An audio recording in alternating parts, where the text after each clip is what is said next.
Today on the Perception and Action podcast, my interview with Tracy Hayes, the mobility chick, about building the foundations of effective movement. So it's time for a call to action. Hi, this is Rob Gray from Arizona State University. I've been on a now over 25-year journey as a researcher, professor, and high-performance consultant to understand how we acquire and adapt our perceptual motor skills. Welcome to the Perception and Action podcast, where I discuss how psychological research can be applied to improving performance, accelerating skill acquisition, and designing technologies. Before we get to today's topic, I want to tell you about my new book, Learning to Optimize Movement, Harnessing the Power of the Athlete-Environment Relationship, available now on Amazon in paperback and ebook formats. This book is the follow-up to my best-selling skill acquisition book, How We Learn to Move. In it, I discuss how we can go beyond learning basic coordination to becoming an elite mover, evidence-based principles for learning and coaching optimal movement. Take your game from proficiency to mastery. Now on to the show. Okay, today it's my pleasure to be joined by Tracy Hayes, the mobility chick. Thank you for joining me, Tracy. I'm happy to be here. I'm excited to chat. I know we're into similar things, so it should be an interesting chat. For sure. Yeah, and so to start off, can you tell us a little bit about your background? Yes, it's kind of all over the place, to be honest. Most people have a really quick background. I worked here and there, but I'll try to make it brief. I tend to go on tangents, so I'll try to save you. My background is all over the place. I started in many years ago, decades ago, in personal training. And I worked in Chicago, worked with just general population clients. And then I got into just more in-depth kind of, I'll call it functional training. Everybody's probably rolling their eyes at functional training, right? Everything is functional training when you're moving. And just kind of the really small stuff, the foundational work. And over the past 20 years, I've worked with pro baseball teams. So I've done everything from Pilates. I published a Pilates manual. Yoga, I've got over 1,000 hours in all sorts of different yoga trainings, in addition to things like Postural Restoration Institute, DNS, functional range conditioning. There's a bunch of physical therapy-based stuff, LDOA, got just a bunch of, certs behind my name. But the main thing that it kind of encompasses what I do and my background is just this holistic approach to movement and movement optimization. Because once you kind of get the body, once you kind of get the body and aligned and efficiently moving, everything else on field performance and whatnot really benefits as well. So my background, again, a little bit all over the place. I used to do research at McKinsey & Company. So I have a professional background as well. I went to Northwestern in Chicago, I guess it's Evanston, and study cognitive science, neuroscience, and linguistics. I'm a neurolinguistic programming practitioner, NLP, and a whole bunch of other stuff. I can go down my list of things that I do, but it's interesting because it really has made everything. Have you seen that movie, the Slumdog Millionaire, where lots of terrible things happen to the people in the movie. So the flip side of it, really great things, in my life. But everything has lined up so perfectly, just really synchronistically to where I am now. That's awesome. Yeah, I can sympathize. I feel like my, random series of things that happen to align. That's what I feel my life's like too sometimes. Yeah, that's great. Yeah. So you met, and it does sound like you have a very holistic approach. Lots of different, I saw, so you really training the kind of foundations. And I saw you had a thread the other day where you had like a house falling off a cliff, and you were saying, trying to add on top of something without a good foundation, like as a good example. So can you talk a little bit, kind of what the foundations are and how you develop them? Yes. So my explanation and how I treat the foundation is helping clients, people, athletes every day get an efficient structural alignment. So the bones in a nice position. I don't want to use good or bad posture because everybody's posture is different. But when the structural alignment is in an optimal position, joint centration, things like that, not forward head, we don't have flared ribs. We've got mostly-ish neutral pelvis. I say neutral-ish because, is anybody's exactly neutral. And then working from that efficient place and training the very, very small things and intentional movement in a space between positions. So foundation, certain things like understanding rib flare isn't great, especially for overhead athletes, and how that translates and how the scapula glides on a rib cage. So we want to be able to have this rib cage stacking, forward head. I can't stand when people have forward head. People don't realize there's real detriment, especially to athletes who have these repetitive movements in really stressful positions that they're constantly putting themselves in. When you have a forward head, that means there's something somewhere in the chain out of alignment, out of whack. There's something compensating on the foundational level. Learning how to properly breathe. Everybody talks about breath work. How do we breathe? Do we belly breathe? Do we this? Do we that? Is it just for mindset? Is it, how does the breath incorporate? And then certain cues that I use within my training and programs, just to help remind people how to hold themselves upright, whether they're standing upright or they're on their hands and their knees. And maintaining that position, not like a statue, but we want to train these positions from this stable place to be able to transfer it to wherever we're going. And with the background that I have, there's so many different, methodologies and systems that talk about the foundation in different ways. And I feel like they all want the same goal. Everybody wants efficiently moving bodies that stay healthy and get the most out of what they're capable of. So Pilates and yoga has a lot of those foundational things. In terms of athletes, like I was saying before, the rib cage stacking, head alignment, but then positions. There's certain positions that I feel like if we can get these, I call them fundamental positions. So there's the deep foundation, but then fundamental positions, things like a half kneel. What's going on in a half kneel? Why is it important? It kind of stems from developmental kinesiology. Things like a solid quadruped, a solid hinge. I'm trying to think of the other ones that I've got in there that I feel like if people just knew from the beginning or didn't lose it from motherhood, we'd all be in a really better place as adults and especially athletes if we can just maintain what we lost along the way growing up sitting in a computer and just living everyday lives.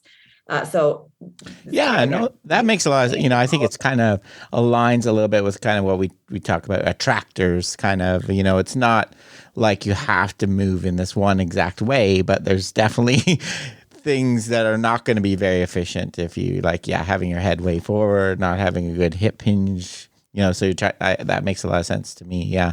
So you train those by, trying to use, you mentioned like the half kneel. So you have specific exercises that kind of help people feel those positions. Is that kind of what you're working?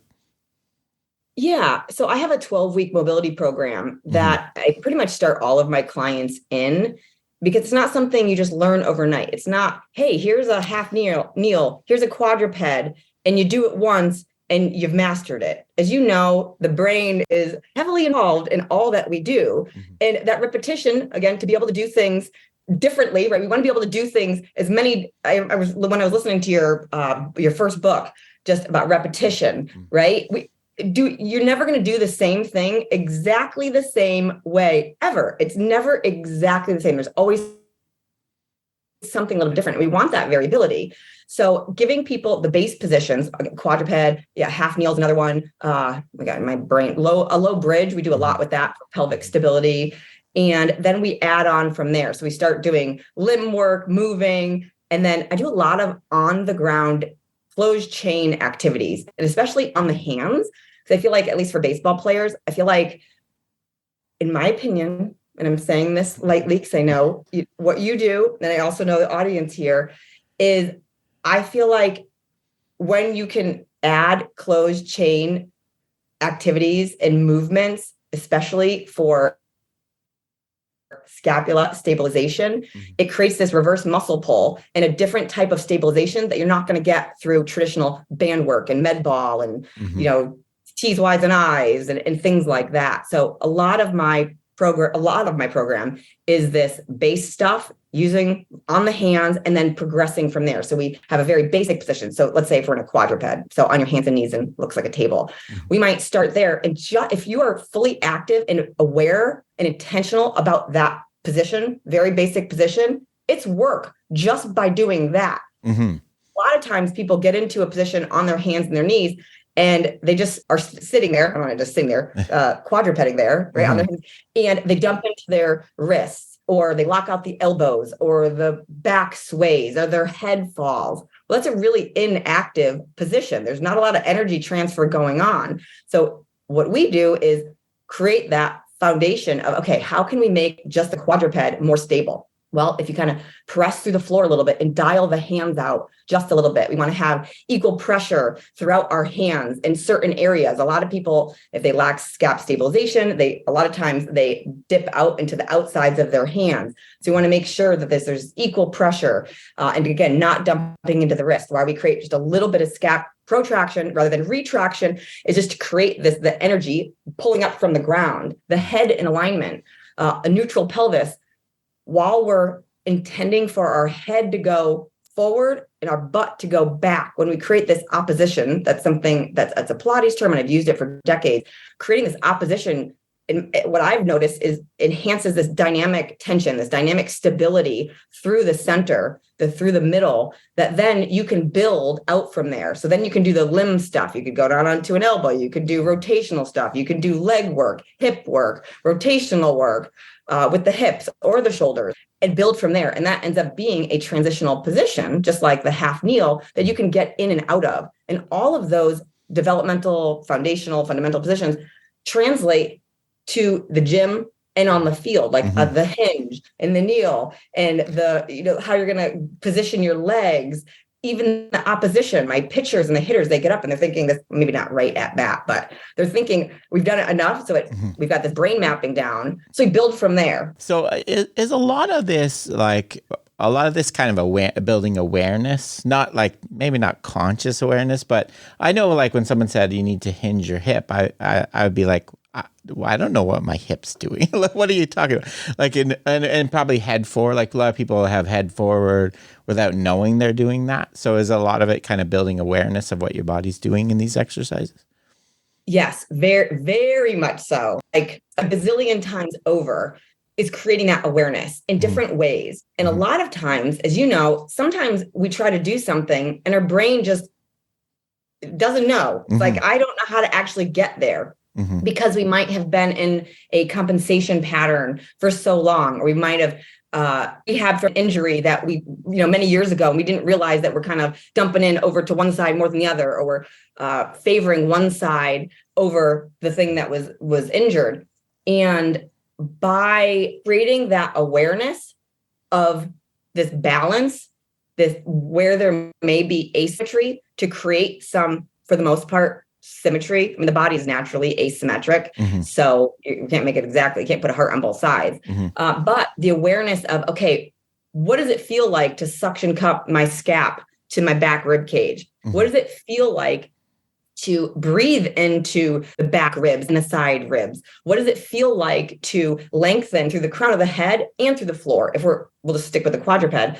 What's the difference, and how does it feel when you actively press through the floor and dial the hands out a little compared to just dumping into the wrist? It's a lot more active. And when we can train that intention and awareness with the really, really basic foundational stuff, it translates really well to the more complex stuff, because we've got this really great foundation. So when we start adding weights and things that we're extending from our body, throwing, rotating with a bat in our hand, when we do those, we've already trained this middle, the center, enough with such awareness that come game time, when it's boom, fight or flight, just go time, whatever is most efficient is what's accessed. So yes, awareness and intention, it's like off the charts in my series. And we have a ton of, there's a balance of too much cueing and not enough cueing.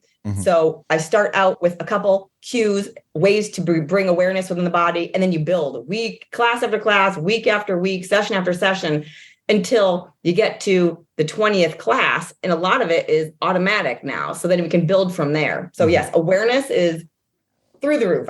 Yeah, no, I agree. I think I have exclamation points. It's something, I think we lack, when people ask me, if my kid wants to be successful in this sport, what should they do as another sport? And I always say something that has body awareness, diving, gymnastics, right? Yeah. No, I think that's really important. The other thing that kind of resonates with me is, we talk a lot about like being prepared to move, having active stability. Like if you're not trained right, like you don't your body's all slack and limp, right? When you go to when you send the command to swing, the first part of that time is just getting your body tensed up, right? You just wasted a whole bunch of time. You could actually be generating force with the bat, getting your slack out of your muscles and getting the basic stability. So kind of active stability. Is that something kind of you focus on as well? Yeah, yes, because the movement that just basically gave away the secret word, movement, right? Yeah. So you're not a cement statue. You need to be able to have the stability while you move. You need to have the strength to be able to transfer that power. You need to have, again, through the middle, you need to have this dynamic stability. I think I've used that so far in this chat, this dynamic stability, because we want to be great movers. We're not great statues. So it needs to be able to transfer really well. So like you use the example with your kids and, diving and, jumping and gymnastics and things like that, where you need to have this, know what's going on in your body and being able to, again, take that, train it so then it can transfer.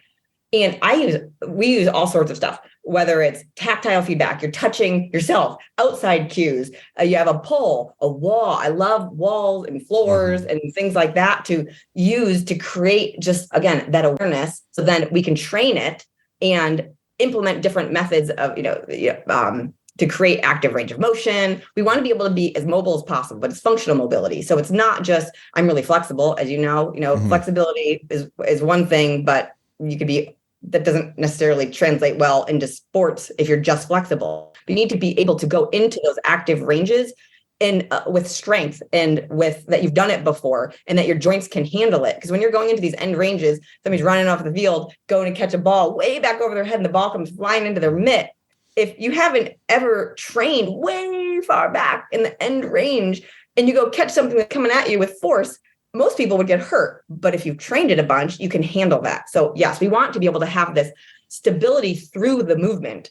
And I think this actually goes really well with training the transitions.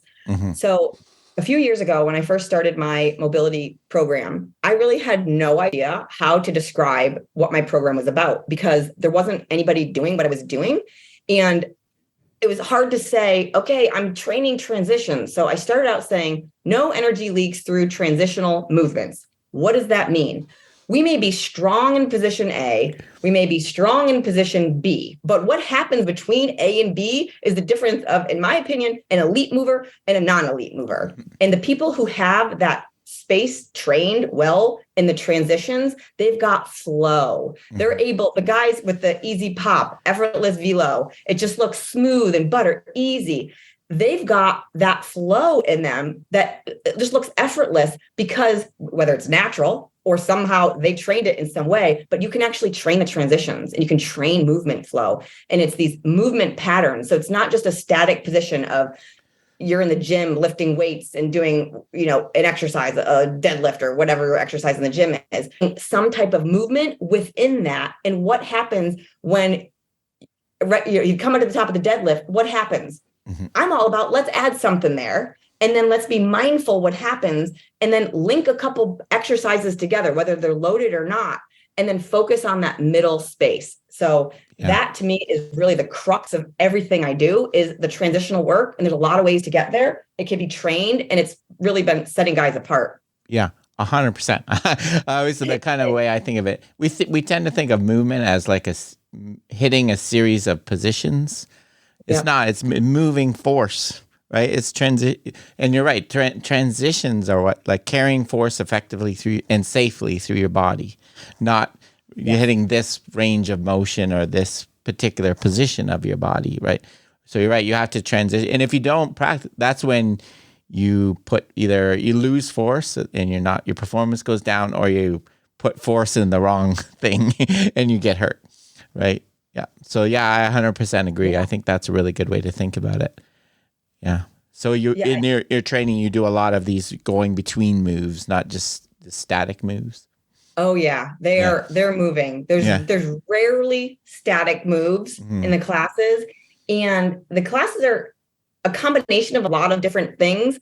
kind of like a yoga, kind of like a Pilates, but then there's end range stuff and there's developmental kinesiology and weird moves, just anything that, not anything, because obviously it's mindfully crafted, it's safe, but creating the awareness between the positions. So my guys will text me and say, man, I had so many energy leaks today in class. I thought I was doing really well with the energy leaks. And I realized, once I got to this particular class, I was leaking energy all over the place. And that's just common talk with my clients because they know all about it.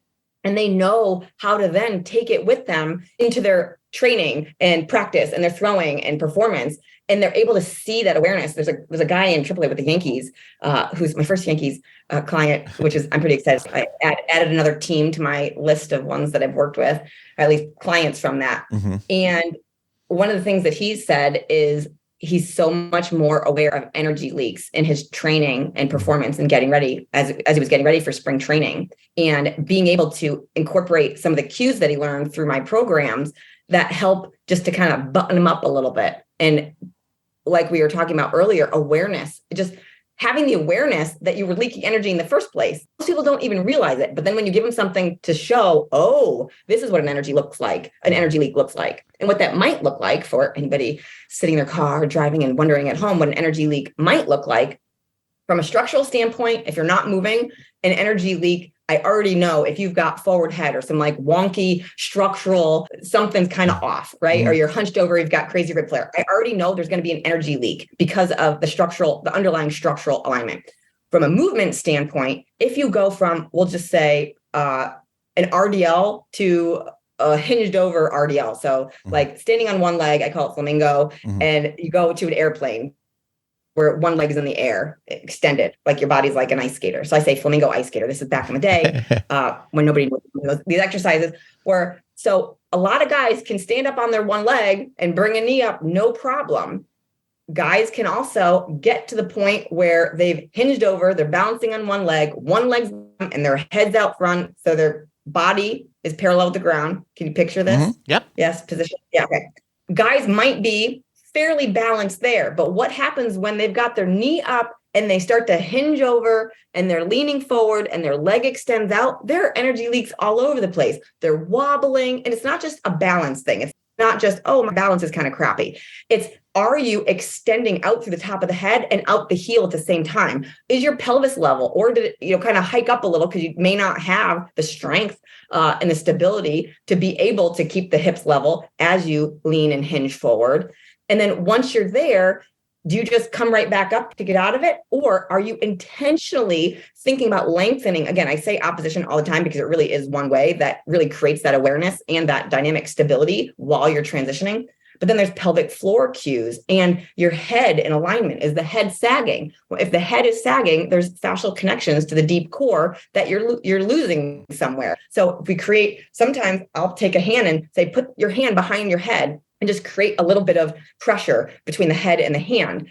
So if you've got that tension, we've got longus coli action down to the pelvic floor. So you've got through the center, this fascial, right, awareness, and then move, thinking about a million things, honestly. In the beginning, it's a million things. Okay, send energy out the heel, out the top of the head, press into the back of the hand. Rib cage is still stacked. We've got intra-abdominal pressure going on too.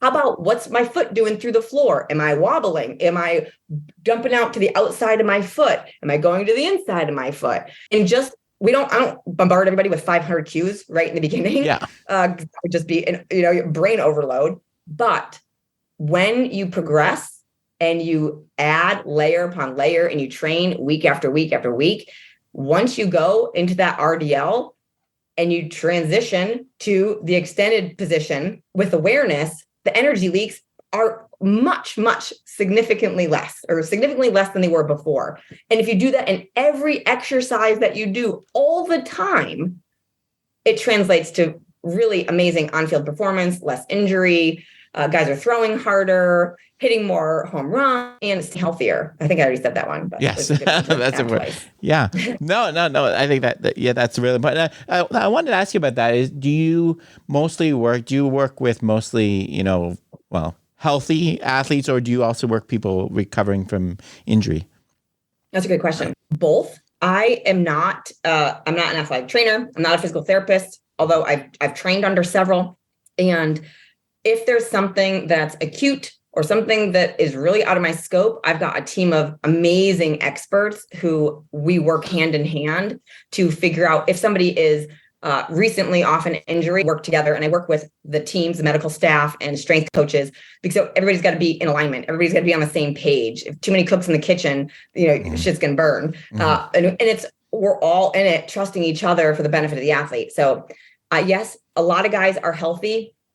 And there's a lot of guys who are rehabbing from something, or their team might have shut them down and they want a little bit of extra. And we kind of go from there. Again, I will say, if there's somebody who, if they're starting to point at their arm, like there's a thing kind of point right over here, I'm instantly, hey, let me connect you with one of my guys. And then we work from there and kind of get to the root of it before we start layering anything. Because if we start layering on something that's bad, again, it's like that foundation, the house falling off the cliff, almost like a house. I had another picture where if you were to go put new lighting, like fancy new lighting system in your house, and it already has faulty wiring, it's just going to make it worse. You might get electrocuted. It's not going to fix, but getting a new light isn't going to fix a blinking light until you fix the root of what's going on through the wires in the house, the electrical panel. Same thing with the body. Until you fix the underlying issues, we shouldn't load or add until that's in alignment. Yeah.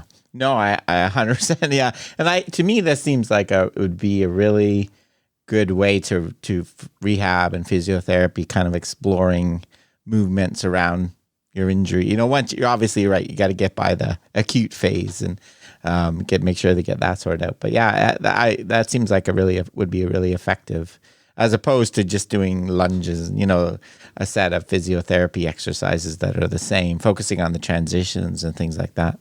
Yeah. And a lot of the work that I do is similar to physical therapy. Mm-hmm. So I have this training called LIT, and it's a physical therapy based functional yoga that is really heavily anatomy based, and they do transitions really well.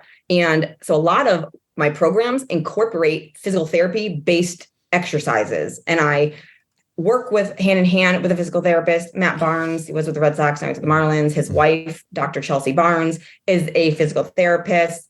And she's someone who we collaborate here and there. And when I've got something that I don't know right off the bat, I'll ask her. And seeing what she's doing and what I'm doing, there's tons of similarity. I should have been a physical therapist, although I like doing what I'm doing rather than working with acute people who really need me. But physical therapy based movements, because they're safe and they're ones that you build off of. So you have a new book coming out. I saw you you held it up to me. It looks like very, very close to being done. I believe, was it called Sht About Movement You Should Know? Is that what? It is. Yeah. It is. Can you tell us a little bit about that and kind of what the... Yeah, I will. Yeah. So the full title is Sht About Movement You Should Know, a holistic approach to improving performance on and off the field. Mm-hmm. And how it came about is, so I have 4 young children, and watching them over the past few years in Little League and in sports, they've got amazing coaches who are really great people and always doing their best. And I see, maybe not my kids' coaches, but maybe other teams in other towns. I see their warm-ups and I see them doing stuff like burpees and static stretching and just holding it and making them run poles and push-ups before games. And everybody's form is just absolute crap. And me, doing what I do, it's really hard to watch, especially your own kid. When somebody else's kid, I'd love to be able to help, because I don't want any kid ever to get hurt. But I'm not, my name's Tracy, not Karen. So I'm not one of those people to go up to the backstop and just say, excuse me, that might actually hurt my kid. So do you know who I am? So I'm not that. So back in March or April of last year, I put a tweet out to the CEO of Little League, and I just said, I've made it my mission to revamp the youth warm-up with more updated practices in mobility and things that transfer on the field. And that's going to keep them safe. And Steve Keener tweeted me back a handful of hours later, woke up with a tweet or a DM, and he said, I'd love to see what you've got. So I put together a warm-up based on what I felt was appropriate, and also tested it on my kids, made sure they could understand everything. I put it together developmentally appropriate cueing, not only cueing, but also developmentally appropriate positions. 3-year-olds can do something different than a 10-year-old and a 14-year-old. So put these together. And then as I put the warm-up together, I realized, you know what? I have the attention of somebody who has the ability to make an impact on youth sports globally, millions of kids. And I genuinely felt like somehow it's my mission somewhere. I actually don't want this mission. I know we're talking about the book, so remind me that this is about the book. I don't want the mission of being somebody to pioneer and get youth sports changed for the better, because I know there'd be a lot of hate and angry dads, but unfortunately, I feel like it is. So I've got the attention of them. I'm going to do this right. I put together a 25-page research-backed, data-driven proposal with the 9 key standards that I feel like need to happen in youth sports. And it's everything from, movement prep to arm care to coaches, resources, and mindfulness and headspace and breathing and parent resources and all sorts of stuff like that. I gathered a team of a bunch of amazing people as well and sent that off, still in the works with Little League. But I had this giant proposal with lots of research that I spent a lot of time on. And chatting with Alan Jagger Sports, he said, Tracy, just slap an intro, slap a conclusion, post a book. So, I want type A. I can't just do that. So that's the long story of how this book came to be. And it really is shit about movement. You should know. There's a bunch of stuff that people in pro sports know. And about the structure alignment, the rib cage, the head, the things that we already talked about in the podcast. I just kind of assumed that everybody knew these things. Like you shouldn't stretch your hamstrings. If you are chronically stretching your hamstrings, there's probably something else going on that's making your hamstrings chronically tight. And maybe stretching your hamstrings is actually contributing to the need to feel like you have to stretch them all the time. I guess I just kind of thought everybody knew some of this. So the book is a combination of basically everything that I know in plain English. So I'm not using crazy big words. So Postural Restoration Institute, PRI, is phenomenal, amazing, and talks about the natural asymmetries of the body and kind of neurological adaptation to get the body in a more efficient position for bringing in air, because the diaphragm is a huge aspect of a movement and how we are stable. And I could go into that, but I'm not going to. But PRI is super duper duper ridiculously, insanely complex. The language, like you got to read it 400 times, even if you're yourself. And I felt like I want to get this information from all the different systems, from my background, from the Pilates and the yoga, the neuroscience and communication. And I just want to put it in layman's terms and not layman, but just like, hello, regular people terms, to share the basics that are going to keep everybody the healthiest and getting the most out of their body. So some of the things that we talked about on the podcast already are in the book. We've got, and it's actually a collaboration book. So as I was going along writing, I realized, you know what? I am not the leading expert in X, Y, or Z. Well, how about I get those experts and maybe they'll contribute a chapter in it. So the following people are in my book, and I'm so grateful to have all of them. Brett Winchester, he is a DNS trainer, and he does DNS for baseball and a whole bunch of other stuff. He was the chiropractor for the St. Louis Cards and many, many other accolades. And I'm not going to tell everybody's because then we'll go on. But he wrote an entire chapter on DNS for baseball and things to look for from an assessment standpoint, and how to work and why it's great for baseball and how to apply it. Andrew Hauser was the athletic trainer for the Dodgers when they won the World Series, and honestly is absolutely brilliant and is somebody that I refer my injured people to go to, and we collaborate a lot. He wrote an entire chapter on breath work and respiration and how it pertains to athletes. Alan Jagger did an entire chapter on the mental aspect and meditation and bringing it inward. I've got Philip Stoddard in there, ground reaction force guy. Like if people really understood the true impact of ground reaction forces, you just adjust a couple little things with whether it's youth or, high school, college, pro, or somebody who's not even a baseball player, your mom, your dad, or any other sports. If we knew this stuff in the book, we'd be able to be better at what we do. The other few authors, Brian Eisenberg, best-selling author, he's been a mentor on this book, actually, and has been amazing and a gift. His son plays baseball. His son has been in my series. Dr. Ish Gallo of Baseball Flows. So he's another person who does training the transitions from a developmental kinesiology perspective. He's got a whole chapter. Will Carroll, injury expert, talks about sleep. There's also a whole chapter on sleep there. And then Connor Harris, he's a big guy with kind of PRI and ISA and Phil Hartman's style of expansion and compression. And he talks about structural alignment and things that we can do to create better awareness and intention to create that structural alignment so we could have more strong foundations. So the book is basically a combination of all of the stuff that I know put in a really easy to follow flow. That's right. So it's an easy to follow flow that you just learn it, you get it, you understand it, but then there's drills and positions and exercises and pictures in there. So you can look, okay, what is my hinge supposed to look like? How can I do it wrong? How can I do it right? Okay, now if I want to work on X, Y, or Z, I'm going to flip over that particular chapter. And I've got, there's pictures in it that tell you how to do things, how to assess, how to get better at it. And I never intended to actually write this book, but it's come together really beautifully. And I'm sure you have 5 books now? Books? 3, let's see. Yeah. I feel like I saw a couple more on your Amazon. Really old ones, yeah. So 3 recent ones, yeah. So you have more. Yeah.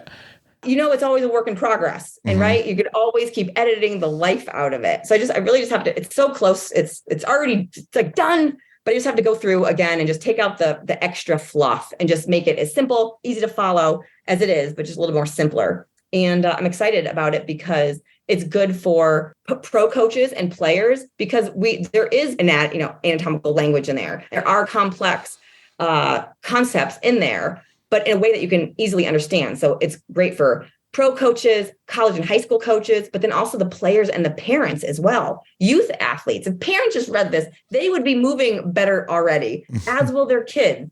And those coaches that, I'm sitting in the sidelines thinking, oh my God, what are they doing? If they read my book, they'd realize, oh, that may not be the best choice. There's something better in the book that I can do and I can apply that's going to keep my people moving better, healthier, and improving their performance at the same time.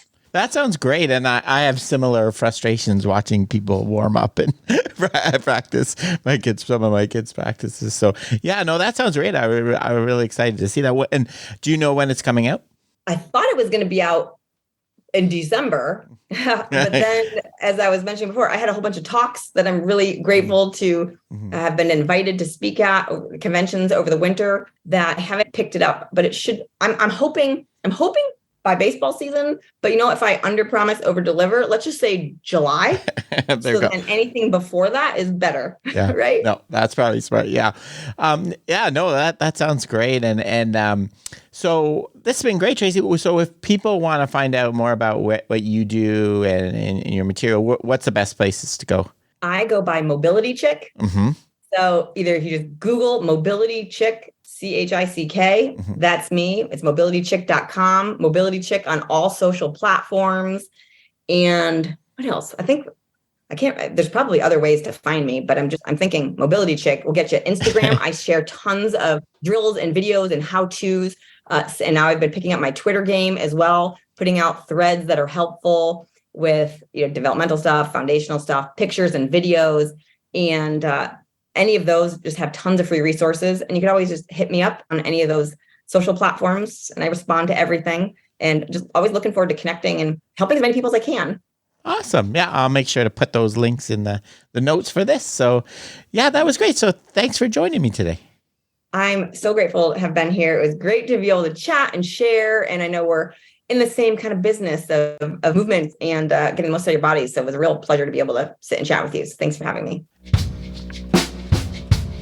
Okay, that's it for today's episode. Remember, you can contact me at robgray@asu.edu or follow me on Twitter at ShakyWeights.